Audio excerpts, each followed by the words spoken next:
আরে ম্যাডাম, সেদিনকে একটা মহিলা একটা শপিং মলে যেয়ে একটা দোকানের সামনে 30 মিনিট লাইনে দাঁড়াইছিল। আচ্ছা। পরে দোকানদার বলতেছে, আপা আপনি ট্রেনে দাঁড়াই আছেন, ওটা লাইন নয়, আপনার সামনে তিনটে মূর্তি। কানা করে কানা। হ্যাঁ। সেদিনকে আমি বিদ্যালয়ে দৌড় প্রতিযোগিতায় প্রথম হয়েছি। আচ্ছা। সেদিন তারপর আমার ক্লাসের শিক্ষক আমাকে বলতেছে, মহিলা তুমি যে প্রথম হয়েছো, তোমার এই প্রথম হওয়ার পিছনে সবচেয়ে বড় অবদান কার?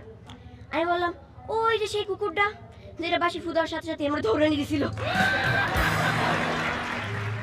তুষার স্যার, আমার ছোট ভাই সামিলা সে হারিয়ে গেছে।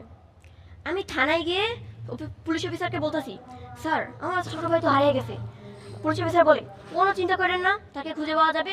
আজকে সকালে তার একজোড়া মোজা আমরা রাস্তায় পড়ে থাকতে পেয়েছি, সেটা নিয়ে আমাদের কুকুরকে শুকাইছি।